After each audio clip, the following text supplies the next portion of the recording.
1,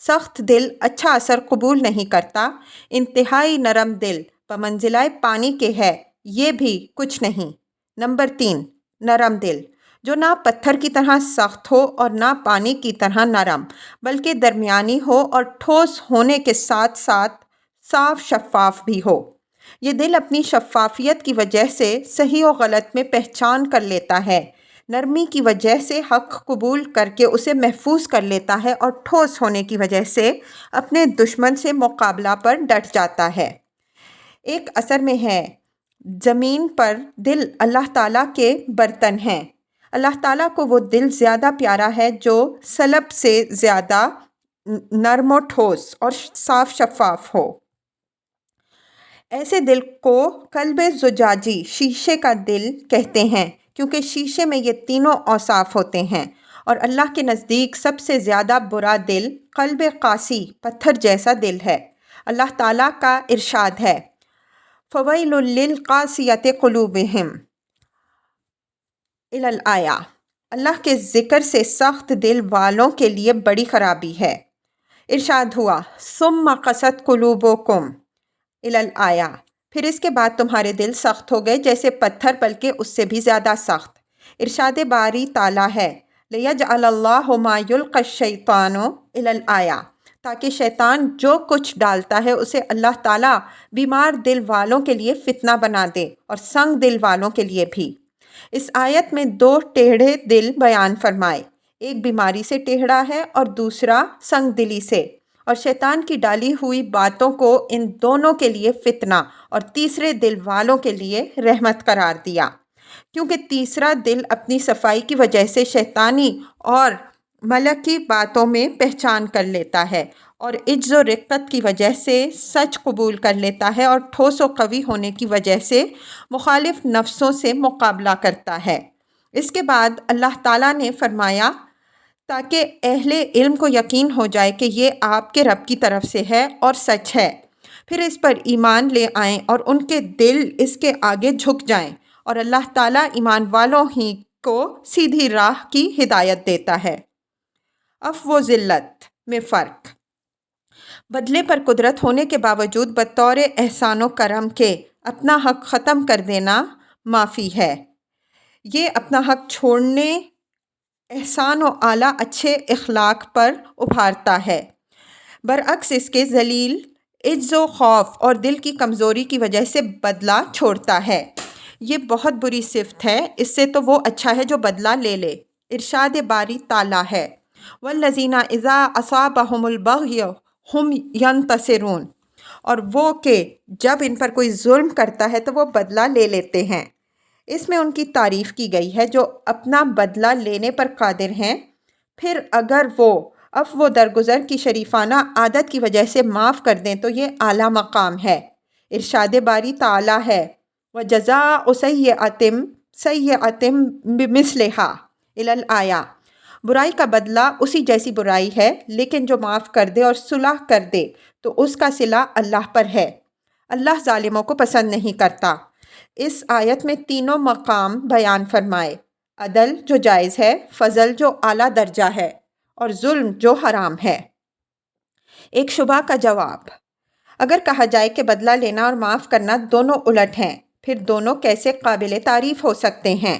جواب یہ ہے کہ تعریف بدلہ لینے کی نہیں ہے، بلکہ قوت و قدرت کی تعریف ہے کہ قدرت کے بعد 2 صورتیں نکلتی ہیں، چاہے برابر بدلہ لے لیا جائے یا معاف کر دیا جائے۔ بعض سلف نے اس آیت کی تفسیر میں فرمایا، لوگوں کو ذلت پسند نہ تھی، لیکن جب بدلہ لینے کی طاقت رکھتے تو معاف کر دیا کرتے تھے۔ یہی وہ کمال ہے جس پر اللہ تعالیٰ نے اپنی ذات کی بھی تعریف فرمائی ہے۔ ارشاد باری تعالیٰ ہے، وَكَانَ اللَّهُ عَفُوًّا قَدِيرًا، اور وَاللَّهُ غَفُورٌ رَحِيمٌ، اللہ بڑا معاف کرنے والا ہے اور خوب قادر ہے، اللہ بڑا ہی بخشنے والا اور کمال مہربان ہے۔ ایک مشہور اثر میں ہے کہ عرش کو اٹھانے والے فرشتے 4 ہیں، ان میں سے 2 کہتے ہیں، اے اللہ، اے ہمارے رب، پاکیاں اور بڑائیاں تیرے ہی لیے ہیں، قدرت کے بعد فی پر تو ہی تعریف کا حقدار ہے۔ اسی وجہ سے حضرت عیسیٰ علیہ السلام نے فرمایا تھا، ان تعذبہم فإنہم عبادک الآیا، اگر تو انہیں سزا دے تو یہ تیرے بندے ہیں، اور اگر معاف فرمائے تو بڑی عزت و حکمت والا ہے، یعنی تیری معافی عزت والی ہے کیونکہ کمال قدرت کے بعد ہے، اور حکمت والی ہے کیونکہ کمال علم کے بعد ہے۔ ان کے عملوں سے واقف ہونے اور ان پر قدرت پانے کے باوجود تو نے انہیں بخش دیا۔ انسان کبھی تو انتقام سے عاجز ہو کر معاف کر دیتا ہے، اور کبھی ظالم کے جرم کی حقیقت سے بے خبر ہو کر۔ انسان کی معافی کا ظاہر تو ظلم و ذلت ہے اور باطن عزت و عجز، اور انتقام کا ظاہر تو عزت ہے اور باطن ذلت۔ اللہ تعالیٰ معافی سے عزت ہی بڑھاتا ہے، اور اپنی ذات کے لیے بدلہ لینے والا رسوا ہی ہوتا ہے، اگرچہ معافی والی عزت ہی کے ختم ہو جانے سے ذلیل ہو۔ اسی وجہ سے رحمت للعالمین صلی اللہ علیہ وسلم نے اپنے لیے کبھی انتقام نہیں لیا۔ ہم ینتصرون، وہ بدلہ لیتے ہیں، پر غور کرو، صاف پتہ چل رہا ہے کہ ان میں وہ ذاتی قوت ہے جس سے وہ اپنا بدلہ لے سکتے ہیں، یہ نہیں کہ غیر ان کی مدد کریں، مگر اس لیے بدلہ میں لوگ عموماً عدل کے دائرے سے نکل جایا کرتے ہیں، اس لیے برابری جائز رکھی گئی، زیادتی حرام کر دی گئی، اور معافی کا درجہ سب سے اونچا رکھا گیا، جبکہ نفس مطمئنہ کی یہ عادتوں میں شامل ہے، اور رسوائی نفس امارہ کے اخلاق ہیں۔ انتقام و انتصار میں فرق۔ غور سے دیکھو تو انتقام و انتصار میں یہی فرق ہے کہ انتصار اللہ کی وجہ سے اور خواہشات کی قید سے آزاد ہو کر ہی وہ عزت میں اپنی قسمت کا حصہ حاصل کر سکتا ہے۔ پھر جب اس پر ظلم کیا جاتا ہے تو وہ ظالم سے اس وجہ سے انتقام لیتا ہے کہ اللہ نے ایک عزت کی سعادت سے اسے نوازا ہے، اسے شرم آتی ہے کہ اس کی عزت پر کوئی ہاتھ ڈالے یا اسے دبائے، اور عزیز و حمید والے بندے کی غیرت کا یہ تقاضا نہیں کہ دلیل ہو، اس لیے وہ ظالم سے کہتا ہے کہ میں اس کا غلام ہوں جس کا غلام ذلیل نہیں ہوتا، اور جسے یہ برداشت نہیں ہوتا کہ کوئی اس کے غلام کو ذلیل کرے۔ چنانچہ نفس امارہ اپنے اصول پر قائم ہے، اس لیے وہ اپنے لذات کے لیے اور اپنا دل ٹھنڈا کرنے کے لیے بدلہ ہی چاہتا ہے، اور اسے ذلیل کرنے ہی کی خواہش مند رہتا ہے۔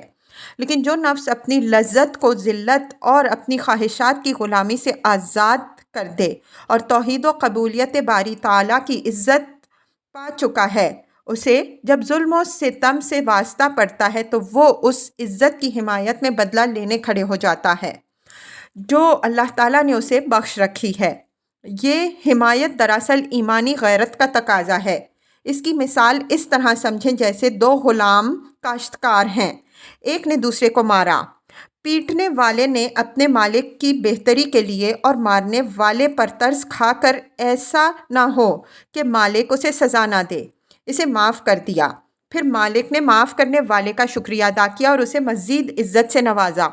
دوسرا غلام مالک کا پیشکار ہے، مالک نے اسے بہترین لباس دے رکھا ہے کہ ڈیوٹی کے وقت اسے استعمال کرے، پھر کسی کو جس نے ان کے لباس پر گندگی ڈال دی یا اسے پھاڑ دیا، اگر یہ اسے معاف کر دے تو اس سے مالک راضی نہ ہوگا بلکہ اس کی سزا سے خوش ہوگا، کیونکہ اس نے مالک پر جرأت کی اور مالک کی عزت کا خیال نہیں کیا۔ یہ سزا ہی کا حقدار ہے تاکہ مالک کا رعب قائم رہ سکے۔ اس صورت میں پیشکار کا بدلہ لینا اپنے مالک کے حق کے لیے ہوگا، اپنے لیے نہیں۔ ایک مرتبہ حضرت علی رضی اللہ عنہ کسی کے پاس سے گزرے، اس نے آپ سے فریاد کی کہ اس نے میرا حق مارا اور مجھے دیتا نہیں۔ آپ نے حکم دیا کہ اس کا حق دے دو۔ جب آپ چلے گئے تو ظالم جھگڑنے لگا اور حقدار کے تھپڑ مار دیا۔ اس نے پھر حضرت علی رضی اللہ عنہ سے شکایت کی۔ آپ نے اس سے کہا، تو نے اس پر اقدام کیا؟ حقدار بولا، امیر المؤمنین، میں نے معاف کیا، اور یہ بادشاہ کا حق ہے جس کی سزا ملی ہے۔ اسی طرح حضرت ابو بکر رضی اللہ عنہ کے پاس آ کر کسی نے سواری مانگی اور کہا، میں آپ سے اور آپ کے بیٹے سے اچھا شہ سوار ہوں۔ آپ کے پاس حضرت مغیرہ بن شعبہ تھے۔ مغیرہ رضی اللہ عنہ نے آستین چڑھا کر زور سے اس کی ناک پر مکہ مارا، جس سے اس کی نکسیر جاری ہو گئی۔ اس کی قوم والوں نے حضرت ابو بکر صدیق رضی اللہ عنہ سے شکایت کی اور بدلہ کا مطالبہ کیا۔ فرمایا، کیا اللہ تعالیٰ کی ڈانٹ پر میں بدلہ لوں؟ ایسا کبھی نہ ہوگا۔ یعنی حضرت مغیرہ رضی اللہ عنہ نے جو بدلہ لیا ہے صرف اللہ تعالیٰ کی حمیت میں اور اس عزت کی خاطر لیا ہے جس عزت سے اللہ تعالیٰ نے اپنے رسول کے خلیفہ کو نوازا تھا، تاکہ اس عزت کی وجہ سے آپ خلافت کے کام احسن طریقے سے انجام دے سکیں اور دین قائم کر سکیں۔ آپ نے بدلہ اس لیے ترک کیا کہ اس نے اللہ تعالیٰ کی عطا کردہ عزت پر ہاتھ ڈالا تھا۔ دل کی سلامتی اور غفلت میں فرق۔ دل کی سلامتی میں برائی کا ارادہ کار فرما نہیں ہوتا اور علم ہوتا ہے، بخلاف نادانی و غفلت کے، کیونکہ یہ جہالت اور کم علمی ہے اور قابل تعریف نہیں کیونکہ عیب ہے۔ لوگ اسی کی تعریف کرتے ہیں جو علم کے باوجود برائی سے پیش نہیں آتا، کیونکہ وہ اس کی طرف سے سلامت رہتے ہیں۔ دل کا برائی کے ایک ایک پہلو سے واقف ہو کر برائی کے ارادے سے بچ رہنا کمال کی بات ہے۔ حضرت عمر رضی اللہ عنہ نے فرمایا، میں دھوکے باز نہیں اور نہ دغا باز، مجھے دھوکہ دے سکتا ہے۔ حضرت عمر رضی اللہ عنہ بڑے ہوشیار و محتاط تھے۔ اللہ تعالیٰ نے فرمایا، یوم لا ینفع الا الآیہ، جس دن مال اور بیٹے کام نہ آئیں گے اسی کو فائدہ پہنچے گا جو قلب سلیم لے کر آئے گا۔ قلب سلیم وہ دل ہے جو دلی مصیبتوں سے محفوظ ہو، اس میں شک کی بیماری نہ ہو، قیاس کی پیروی لازم آئے اور نہ شہوت کی بیماری ہو کہ خواہشوں کی پیروی لازم آئے۔ ثقہ اور غرہ میں فرق۔ ثقہ یعنی بھروسہ ایک قسم کا سکون ہے جو ان دلائل و قرائن سے ملا ہوا ہے جن سے دل سکون حاصل کر لیتا ہے۔ قرائن کی طاقت کے مطابق بھروسہ بھی قوی اور مستحکم ہوگا، خصوصاً جب کہ وسیع تجربات اور صحیح فراست بھی حاصل ہو۔ گویا یہ لفظ وثاق بندھن سے نکلا ہے، یعنی دل اس سے جس پر بھروسہ اور اچھا خیال ہے اور اس کی محبت و معاملہ اور اعتماد کی ڈوری سے بندھا ہوا ہے۔ پھر جب دل سب سے کٹ کر اللہ تعالیٰ کی طرف لوٹ آئے تو اس کی قید میں آ جاتا ہے اور بندگی کے بندھن سے بندھ جاتا ہے اور مشکل وقت غیر اللہ کی طرف نہیں جاتا بلکہ اللہ تعالیٰ ہی اس کا ہتھیار، اس کی قوت اور اس کا ذخیرہ ہوتا ہے اور بندہ اپنی ضروریات اسی سے مانگتا ہے۔ غرہ خوش فہمی اور دھوکہ یہ ہے کہ کسی کو نفس و شیطان نے اور جھوٹی خواہشات نے دھوکہ میں دے رکھا ہو اور یہ خوش فہمی ہو کہ گناہوں کے باوجود اللہ تعالیٰ اسے بخش دے۔ غرور یعنی دھوکہ یہ ہے کہ تم اس پر بھروسہ کرو جس پر بھروسہ کیا نہیں جاتا، اس سے مطمئن ہو جاؤ جس سے مطمئن ہونا لائق نہیں، اور اس جگہ سے فائدے کی امید رکھو جہاں سے فائدہ حاصل ہوا نہیں کرتا، جیسے شراب سے دھوکہ کھانے والوں کا حال ہوتا ہے۔ اللہ تعالیٰ نے فرمایا، وَالَّذِينَ كَفَرُوا أَعْمَالُهُمْ إِلَى الْآيَةِ، کافروں کے عمل سیراب کی طرح ہیں، جیسے پیاسا پانی سمجھ کر اس کے پاس جائے تو ایک بھی بوند پانی نہ پائے بلکہ قضائے الہی پائے، پھر اللہ اس سے پورا حساب لے، اور اللہ تعالیٰ بہت جلد حساب لینے والا ہے۔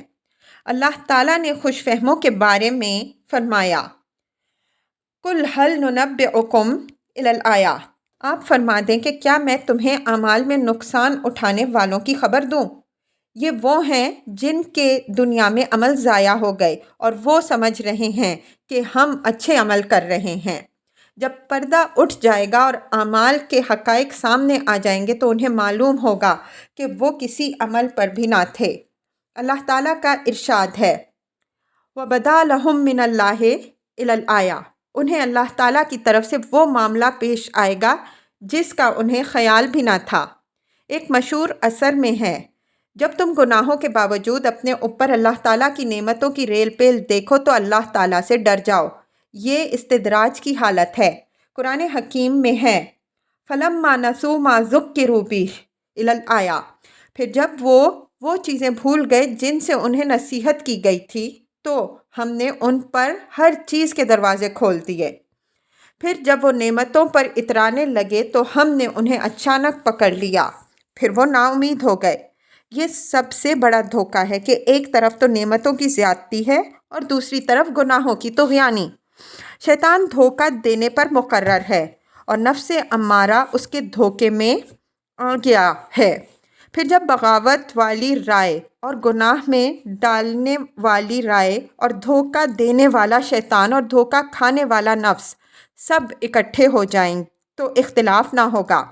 شیطانوں نے دھوکہ کھا جانے والوں کو اللہ تعالیٰ کی طرف سے دھوکہ دیا ہے، اور اللہ تعالیٰ نے غیظ و غضب بھڑکانے والے گناہوں کے باوجود اس کے معافی اور درگزر کا لالچ دے رکھا ہے، اور تسکین قلب کے لیے توبہ کی امید بھی دلا دی ہے کہ ابھی تو دل کھول کے دل کے ارمان نکال لو، بعد میں توبہ کر لینا۔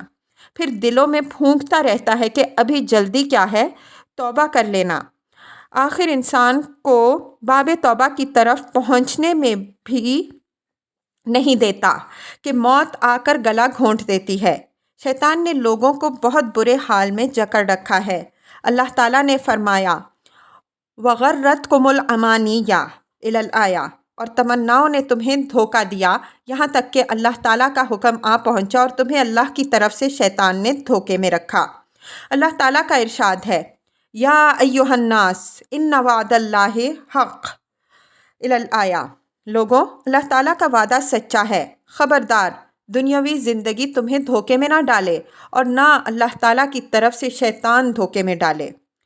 وہ شخص سخت دھوکے میں ہے جسے اللہ کی نعمتیں حاصل ہیں اور سمجھتا ہے کہ ان کا حقدار ہے، اور میرے خیال میں حساب کا دن آنے والا نہیں، اس لیے خوب جی بھر کر دل کی خواہشات کیوں نہ نکالوں۔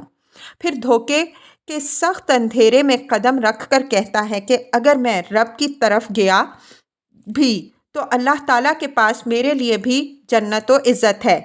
اسی طرح شیطان سے دھوکہ کھایا ہوا اس کے وعدوں اور آرزوؤں سے دھوکہ کھاتا ہے، اور دنیاوی نعمتیں اور نفس امارہ شیطان کی مدد کرتے ہیں، چنانچہ وہ گناہوں پر ڈٹا رہتا ہے اور ایک دن تباہی کے گڑھے میں گر کر ختم ہو جاتا ہے۔ امید اور تمنا میں فرق۔ امید کامیابی کے اسباب فراہم کرنے میں بہت محنت اور جد و جہد کے ساتھ وابستہ، اور تمنا یہ ہے کہ کامیابی کے اسباب فراہم کیے بغیر سمجھ جائے کہ کامیاب ہو جاؤں گا۔ اللہ تعالیٰ کا ارشاد ہے ان الذین آمنوا الی الآیہ، جو لوگ ایمان لائے، ہجرت کی اور اللہ کی راہ میں جہاد کیا، یہی اللہ تعالیٰ کی رحمت کے رجا والے ہیں، یعنی امیدوار ہیں۔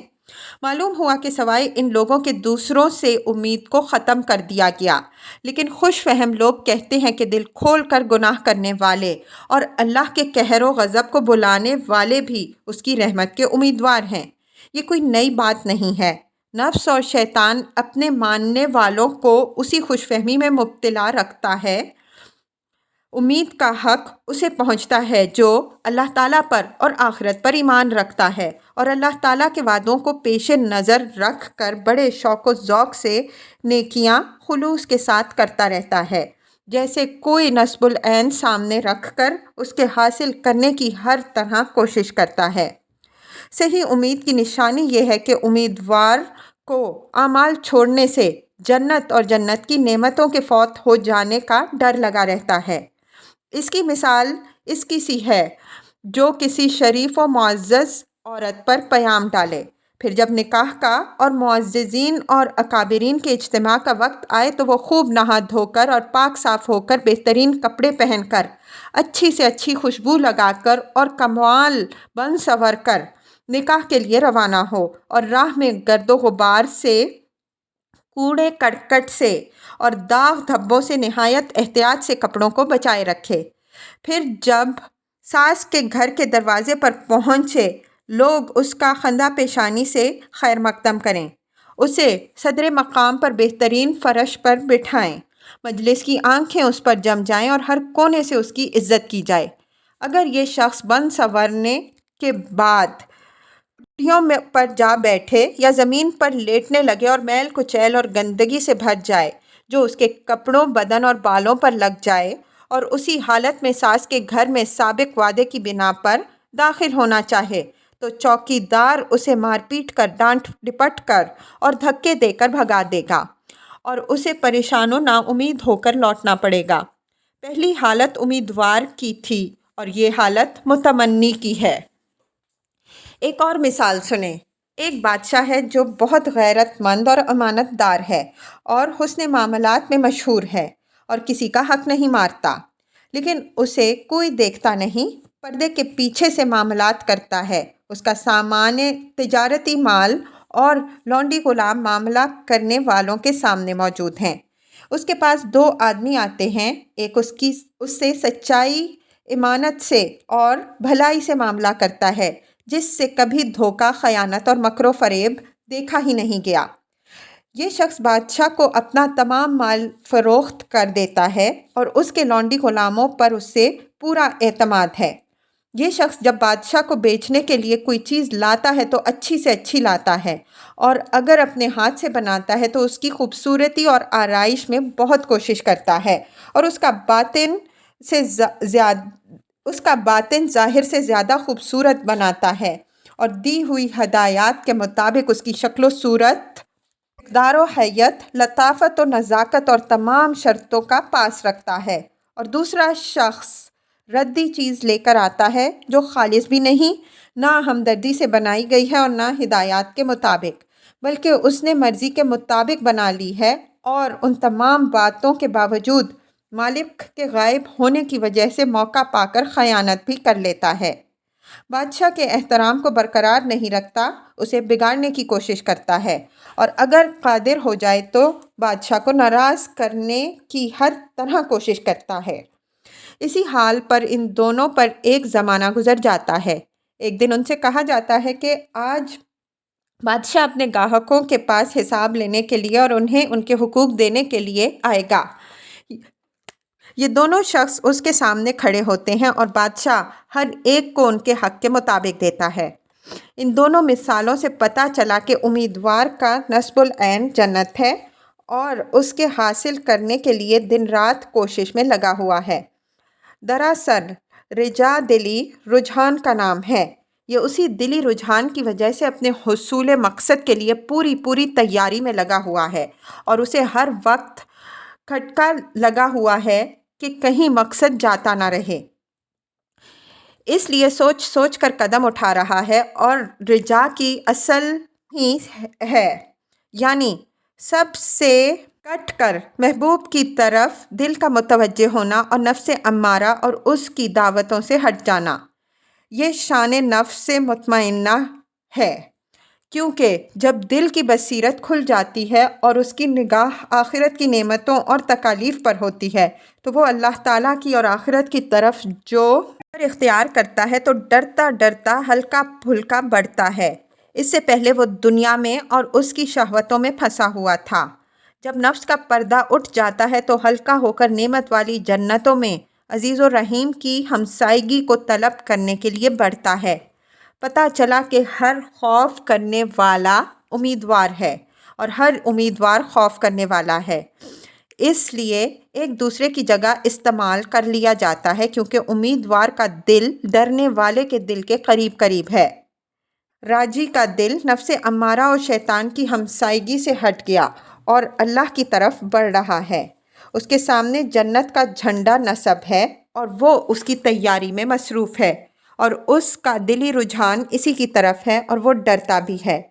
ان دونوں کی ہمسائیگی سے بھاگ رہا ہے اور دنیا میں ان دونوں کی قیدوں میں پڑنے سے اللہ کی پناہ مانگ رہا ہے کہ کہیں موت کے بعد اور قیامت کے دن انہیں کے ساتھ قید نہ کر دیا جائے، کیونکہ انسان دنیا و آخرت میں اپنے قرین کے ساتھ ساتھ ہے۔ پھر جب یہ ڈراوے سنتا ہے تو دونوں گھروں میں برے پڑوس کی ہمسائیگی سے ہٹنے لگتا ہے، اس لیے اسے خائف کہا جاتا ہے۔ جب وعدے سنتا ہے تو شوق و مسرت سے کامیابی کی امید پر اس کی طرف اڑنے لگتا ہے، اس لیے راجی کہا جاتا ہے، جبکہ دونوں حال ایک دوسرے کے لیے ضروری ہیں۔ اللہ تعالیٰ نے فرمایا، مَا لَکُمْ لَا تَرْجُونَ إِلَى الْآیَةِ، تمہیں کیا ہو گیا ہے، کیوں اللہ کی عظمت سے نہیں ڈرتے؟ پہلے گزر چکا ہے کہ رجا ایمان و ہجرت و جہاد والوں ہی کے لیے ہے، رحمت للعالمین صلی اللہ علیہ وسلم نے ایمان کی تفسیر فرمائی کہ ایمان شاخوں والا اور ظاہری و باطنی اعمال والا ہے۔ ہجرت کی تعریف فرمائی کہ گناہ چھوڑنا ہجرت ہے۔ جہاد کے بارے میں فرمایا کہ اصل جہاد اللہ تعالیٰ کے حقوق کے بارے میں نفس سے ہے۔ امانی یعنی تمناؤں مفلسوں کا سرمایہ ہیں، جنہیں انہوں نے رجا کے سانچے میں ڈھال لیا ہے، جبکہ یہ ان کی صرف امیدیں ہیں۔ یہ ایسے دل سے نکلتی ہیں جس پر نفسانی خدشوں کی بھیڑ ہوتی ہے۔ دل ان کے دھوئیں سے بھر جاتا ہے۔ نفس اسے اپنی شہوتوں میں استعمال کرنے لگتا ہے اور اسے حسن عاقبت اور حسن نجات سے بہلاتا ہے اور مغفرت کا حوالہ دیتا رہتا ہے کہ کریم اپنا پورا حق نہیں لیا کرتا۔ گناہوں سے تمہیں کوئی نقصان نہیں پہنچے گا اور رب کی مغفرت سارے گناہ ختم کر دے گی۔ اس تمنا کا نام رجا رکھ لیا گیا ہے، جبکہ یہ وسوسہ شیطانی اور غلط امیدیں ہیں جو نفس امارہ جاہل دلوں میں پھونکتا رہتا ہے اور ان سے دل بہل جاتا ہے۔ اللہ تعالیٰ کا ارشاد ہے، لیس بامانیکم الی الآیہ، تمہاری آرزوؤں اور اہل کتاب کی آرزوؤں پر نجات نہیں۔ جو برے عمل کرے گا اسے بدلہ ضرور ملے گا، اور جو اللہ تعالیٰ کے سوا کسی اور کو اپنا دوست و مددگار نہ پائے گا۔ جب بندہ رب کی دوستی اور اس کی مدد کو ٹھکرا دیتا ہے تو اللہ بھی اس کی دوستی ٹھکرا دیتا ہے، اور اس کے دوست نفس و شیطان بن جاتے ہیں اور انسان کو اس کے نفس پر چھوڑ دیا جاتا ہے۔ پھر یہ اللہ تعالیٰ کی مدد کے بغیر نفس کی مدد پر رہ جاتا ہے، اور اللہ کی مدد دوستی کی جگہ نفس و شیطان کی ولایت اور نفس و ہوا کی مدد لے لیتی ہے، اور رجا کے لیے جگہ باقی نہیں رہتی۔ اگر تم سے نفس کہے کہ میں رجا کے مقام پر ہوں تو اس سے ثبوت مانگو اور کہہ دو کہ یہ تو آرزو ہے۔ ہوشیار طمع و رجا پر نیکیاں کرتا رہتا ہے اور بے وقوف و سست نیکیاں چھوڑ دیتا ہے اور امیدوں پر اعتماد کر کے بیٹھ جاتا ہے اور انہیں رجا کے نام سے پکارتا ہے۔ اظہار نعمت و فخر میں فرق۔ نعمت کو ظاہر کرنے والا منعم کی خوبیوں کا اظہار کرتا ہے، اس کی بخشش احسان کی تعریف کرتا ہے، ایک طریقے سے اس کا شکر ادا کرتا ہے اور اس کی تمام نعمتوں کو نشر کرتا ہے، جس سے اس کی غرض یہ ہوتی ہے کہ اللہ کی صفتوں کا اظہار ہو، اس کی حمد و ثنا اور نفس کو اسی سے مانگنے پر ابھارا جائے اور دوسروں سے امید ختم کر لی جائے اور اسی سے محبت و امید کا شوق دلایا جائے۔ فخر یہ ہے کہ ان نعمتوں کی وجہ سے لوگوں پر اپنی بڑائی جتائی جائے اور انہیں یہ بات دکھائی جائے کہ میں تم سب سے عزت والا اور اونچا ہوں، تاکہ ان کی گردنوں پر سوار ہو کر ان کے دل غلام بنا لیے جائیں اور انہیں اپنی تعظیم و خدمت کی طرف متوجہ کیا جائے۔ نعمان بن بشیر کا بیان ہے کہ شیطان کے جال بھی ہیں اور پھندے بھی ہیں۔ ایک جال یہ بھی ہے کہ اللہ تعالیٰ کی نعمتوں کے ذریعے پکڑ لے کہ انسان اللہ تعالیٰ کے بندوں پر غرور و فخر کرنے لگے اور غیر اللہ کے آگے جھکنے لگے۔ فرائے قلب اور فرائے نفس میں فرق۔ دل کی خوشی اللہ تعالیٰ پر ایمان لا کر اس کی پہچان و محبت پیدا کر کے اور اس کا کلام پڑھ کر حاصل ہوتی ہے۔ اللہ تعالیٰ کا ارشاد ہے، وَالَّذِينَ آتَيْنَاهُمُ الْكِتَابَ يَفْرَحُونَ بِمَا أُنزِلَ إِلَيْكَ، جن کو ہم نے کتاب دی وہ آپ کی طرف اتارے گئے احکام سے خوش ہوتے ہیں۔ پھر جب اہل کتاب وحی سے خوش ہوتے ہیں تو اللہ والے تو ان سے بھی زیادہ اس سے خوش ہونے والے کے حقدار ہیں۔ اللہ تعالیٰ کا ارشاد ہے، وَإِذَا مَا أُنزِلَتْ سُورَةٌ إِلَى الْآيَةِ، اور جب ان پر کوئی سورت اتاری جاتی ہے تو کچھ ان میں سے سوال کرتے ہیں کہ اس نے کس کا ایمان زیادہ کیا؟ پھر یہ ایمان والوں کا ایمان زیادہ کر دیتی ہے اور وہ خوش ہو جاتے ہیں۔ اللہ تعالیٰ کا ارشاد ہے، قُلْ بِفَضْلِ اللَّهِ إِلَى الْآيَةِ، آپ فرما دیجئے کہ اللہ نے فضل اور اس کی مہربانی سے مومنوں کو خوش ہونا چاہیے، یہ ان کے جمع کردہ مال سے بہتر ہے۔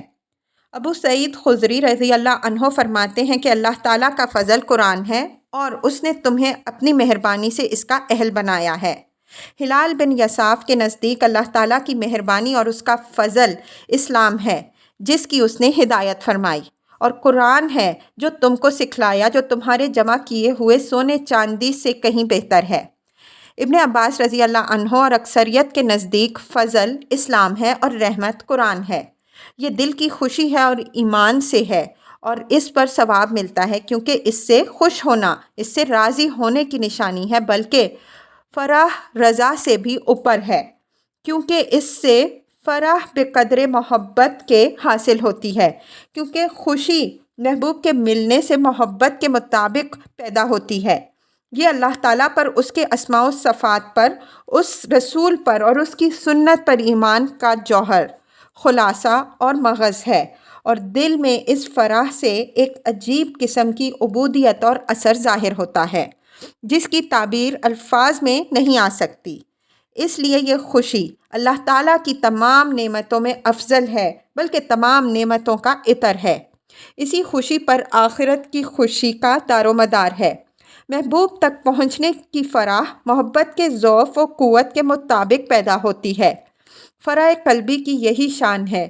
دل کے لیے ایک اور فرح بھی ہے، یعنی اللہ تعالیٰ کے انعامات والی فرح، جو اس کے ساتھ معاملات سے، اخلاص و توکل سے اور خوف و امید سے پیدا ہوتی ہے، اور جیسے جیسے یہ چیزیں دل میں جڑ پکڑتی ہیں، فرح و مسرت میں زیادتی ہوتی ہے۔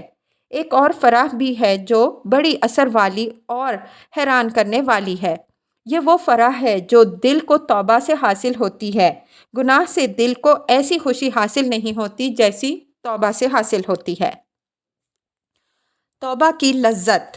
اگر گناہ گار کو پتہ چل جائے کہ توبہ کی لذت گناہوں کی لذت سے 1000 درجہ بڑھی ہوئی ہے تو گناہوں کی بنسبت توبہ کی طرف دوڑ جائے۔ اس لذت کا راز وہی جانتا ہے جس سے بندے کی توبہ سے اللہ تعالیٰ کی طرح کا حال معلوم ہے کہ اس کی حد بندی ہی نہیں ہو سکتی۔ رحمت للعالمین صلی اللہ علیہ وسلم نے اس کی ایک مثال بیان فرمائی، اور اس میں انسان کی وہ مسرت ظاہر فرمائی جس سے بڑھ کر دنیا میں کوئی اور مسرت نہیں۔ مطلب ہے ایک شخص اپنے کھانے پینے کا سامان لاد کر سواری پر سوار ہو کر چل پڑتا ہے، چلتے چلتے کہیں آرام کے لیے ٹھہر جاتا ہے اور سواری باندھ کر لیٹ جاتا ہے۔ اتفاق سے اس کی آنکھ لگ جاتی ہے، پھر جو آنکھ کھلتی ہے تو سواری گم پاتا ہے۔ چٹیل میدان ہے اور تباہی منہ پھاڑے ہوئے ہے، بیچارے کے سناٹے نکل جاتا ہے، چاروں طرف اسے ڈھونڈتا ہے مگر وہ نہیں ملتی۔ نا امید ہو کر اسی مقام پر آ کر موت کے انتظار میں بیٹھ جاتا ہے کہ آخر چاند طلوع ہو جاتا ہے اور دور دور اس کی روشنی پڑنے لگتی ہے۔ غور سے دیکھتا ہے تو چاندنی رات میں اسے اپنی سواری نظر آ جاتی ہے جس کی نکیل ایک درخت سے الجھی ہوئی ہے۔ خوشی کے مارے پھولا نہیں سماتا اور خود فراموشی میں بلا ارادہ اس کی زبان سے یہ نکل جاتا ہے کہ اے اللہ تو میرا بندہ ہے اور میں تیرا رب۔ بیچارے کو خوشی کی وجہ سے یہ خبر بھی نہیں رہتی کہ کیا کہہ رہا ہے۔ فرمایا اس سے بھی زیادہ اللہ تعالیٰ کو اپنے بندے کی توبہ سے خوشی ہوتی ہے، اس لیے یہ اس سچائی سے انکار نہیں کیا جا سکتا کہ انسان کو توبہ سے سخت قسم کی خوشی حاصل ہوتی ہے۔ توبہ کی لذت کب حاصل ہوتی ہے؟ یہاں یہ بات یاد رکھنے کی ہے کہ اس قسم کی مسرت سخت غم و دکھ اور مصیبتیں برداشت کرنے کے بعد حاصل ہوتی ہے۔ اگر انسان تکالیف و غموں پر صبر کرتا رہے تو اسے اس خوشی کی لذت حاصل ہو جائے گی، ورنہ کچھ بھی حاصل نہ ہوگا، اور انجام یہ ہوگا کہ جس لذت کو ترجیح دی گئی یعنی گناہ کی لذت، وہ بھی ہاتھ سے جاتی رہے گی اور اسے غم کی مٹھاس چکھنی پڑے گی جو تکلیف دہ چیزوں کے وجود اور آرام دہ چیزوں کے جاتے رہنے سے مرکب ہوگی۔ انتہائی اونچی قسم کی فرح۔ ایک فرحت تمام مسرتوں اور لذتوں سے اونچی اور سب کا نچوڑ ہے۔ وہ اس وقت حاصل ہوتی ہے جب بندہ دنیا چھوڑ کر اللہ تعالیٰ کی طرف بڑھنے لگتا ہے۔ اس وقت اس کے پاس فرشتے آ کر اسے اللہ تعالیٰ کے دیدار کی خوشخبری دیتے ہیں۔ ملک الموت روح کو نکل آنے کا حکم دیتے ہیں اور اسے اللہ تعالیٰ کی رحمت و روزی اور رضا کا مزہ سناتے ہیں۔ اگر توبہ کرنے والے کے سامنے صرف یہی ایک خوشی ہو تو عقل کا تقاضا ہے کہ اسی کو برتری دے، لیکن اللہ اکبر، یہاں تو مومن کے لیے طرح طرح کے مسرت کے سامان مہیا ہوتے ہیں۔ ایک طرف پیاری روح کے استقبال کے لیے پیاری صورتیں، فضا میں زمین سے لے کر آسمان تک فرشتوں کا اجتماع، دوسری طرف روح کے لیے آسمانوں کے دروازے کھل رہے ہیں، فرشتے دعائیں مانگ رہے ہیں، اسے ہر آسمان کے مقرب فرشتے رخصت کر رہے ہیں۔ سبحان اللہ، کتنی مسرت کا مقام ہے کہ آج روح کو اپنے رب، اپنے دوست اور اپنے محبوب کے سامنے کھڑے ہونے کی اور سجدہ کرنے کی اجازت مل گئی۔ پھر رب کے کلمات سننے کی خوش نصیبی بھی حاصل ہے کہ فرشتوں، میرے بندے کا اعمال نامہ علیین میں لکھ لو۔ پھر جنت کی سیر کرائی جاتی ہے، اللہ تعالیٰ کی تیار کردہ نعمتیں دکھائی جاتی ہیں کہ یہ آپ ہی کے لیے ہیں۔ احباب و اقارب سے ملاقات ہوتی ہے، سب خوش ہوتے ہیں جیسے کوئی صدیوں میں کا بچھڑا ہوا پیارا اپنے پیاروں سے مل کر خوش ہوتا ہے۔ یہ سب کو اچھے حال میں دیکھتا ہے اور پچھلوں کے حالات سناتا ہے۔ یہ تمام مسرتیں فرح اکبر سے پہلے پہل ہیں۔ حشر کے دن کی مسرتوں کا حال کیا پوچھتے ہو؟ عرش بری کا ٹھنڈا ٹھنڈا سایہ ہوگا، کوثر کے کناروں تک بھرے پیالے ہوں گے، دائیں ہاتھ میں اعمال نامہ ہوگا، نیکیوں کا پلہ جھک رہا ہوگا، چہرہ خوشی کی وجہ سے گلاب کو شرما رہا ہوگا۔ ایک بے مثال بجلی کی روشنی آگے آگے ہوگی، کسی رکاوٹ کے بغیر جہنم کے پل پار کرنے کے اسباب فراہم ہوں گے اور ابواب جنت کھٹکھٹانے کے بھی موقف میں بھی جنت قریب ہی تھی۔ رضوان و ملائکہ دور ہی سے سلام کر رہے ہوں گے، مبارکیں دے رہے ہوں گے، قابل رشک مرتبوں اور محلوں کی نوید سنا رہے ہوں گے اور حوریں غلمان کی بشارت دے رہے ہوں گے۔ اس کے بعد ایک اور خوشی ہے جس کے سامنے تمام خوشیاں کچھ بھی نہیں۔ یہ خاص اللہ والوں کے لیے ہے جنہیں اپنے رب کے دیدار پر یقین تھا اور ایمان تھا کہ وہ قیامت کے دن اپنے محبوب رب کا چہرہ اقدس دیکھیں گے۔ آج اوپر سے ان کا رب انہیں سلام کرے گا، ان سے باتیں کرے گا اور آمنے سامنے کلام فرمائے گا۔ رقت قلب و جزا میں فرق۔ جزائے نفسانی کمزوری اور قلبی خوف ہے جسے شدت حرص و طمع تقویت پہنچاتی ہے، اور یہ تقدیر پر ایمان کی کمزوری سے پیدا ہوتی ہے، ورنہ جب یہ یقین ہو کہ تقدیر کا لکھا تو ہر حال میں پیش آ کر ہی رہے گا تو ہائے وائے، محض تکلیف ایک دوسری مصیبت ہے۔ اللہ تعالیٰ کا ارشاد ہے، ما اصاب من مصیبت فی الارض، تم کو روئے زمین پر یا خود تمہارے نفسوں میں جو مصیبت پہنچتی ہے وہ اس کے پیدا کرنے سے پہلے ہی ایک کتاب میں ہے۔ بے شک یہ بات اللہ پر بہت آسان ہے، تاکہ چلے جانے والی چیزوں پر غم نہ کھاؤ اور حاصل شدہ نعمتوں پر غرور نہ کرو۔ دل کی نرمی شرع کے خلاف نہیں، کیونکہ رقت صفت رحمت سے پیدا ہوتی ہے۔ اللہ تعالیٰ نرم مزاج بندوں پر رحم فرماتا ہے۔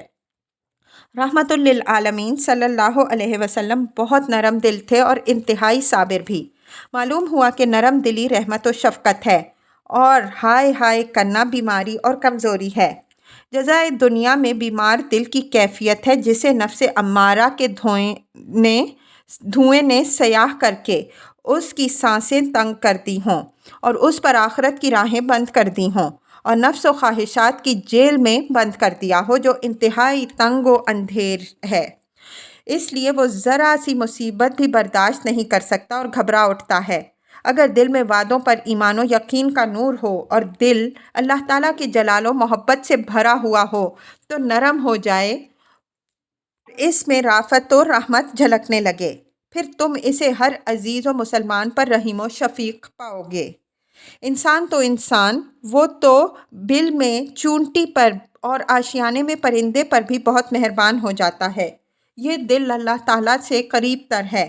حضرت انس رضی اللہ عنہ کا بیان ہے کہ رحمت للعالمین صلی اللہ علیہ وسلم بچوں پر بہت مہربان تھے۔ جب اللہ تعالیٰ کسی پر رحم کرنا چاہتا ہے تو اس کے دل میں رحم اور نرمی کا جذبہ پیدا فرما دیتا ہے، اور اگر اسے عذاب میں مبتلا کرنا چاہتا ہے تو اس کے دل سے جذبہ رحمت و شفقت نکال دیتا ہے اور اس کی جگہ سختی و سنگ دلی رکھ دیتا ہے۔ ایک حدیث میں ہے کہ بدبخت سے رحمت نکال دی جاتی ہے۔ اسی حدیث میں ہے، جو رحم نہیں کرتا اس پر رحم نہیں کیا جاتا۔ زمین والوں پر رحم کرو، آسمان والا تم پر رحم فرمائے گا۔ جنت والے 3 قسم کے ہیں: انصاف پسند و صدقہ کرنے والا بادشاہ، ہر عزیز و مسلمان پر مہربان و نرم دل شخص، اور بچوں والا، ہاتھ نہ پھیلانے والا پاک دامن شخص۔ حضرت ابو بکر صدیق رضی اللہ عنہ کو تمام امت پر اسی لیے فضیلت ہے کہ آپ کے دل میں عام رحمت تھی، جو صدیقیت سے بھی زیادہ تھی۔ اسی وجہ سے اس کا اثر تمام مقامات پر دیکھا گیا، یہاں تک کہ غزوہ بدر والے قیدیوں میں بھی رہائی کا آپ ہی نے مشورہ دیا، جس پر فیصلہ ہوا۔ رحمت للعالمین صلی اللہ علیہ وسلم نے آپ کو حضرت عیسیٰ علیہ السلام اور حضرت ابراہیم علیہ السلام سے تشبیہ دی۔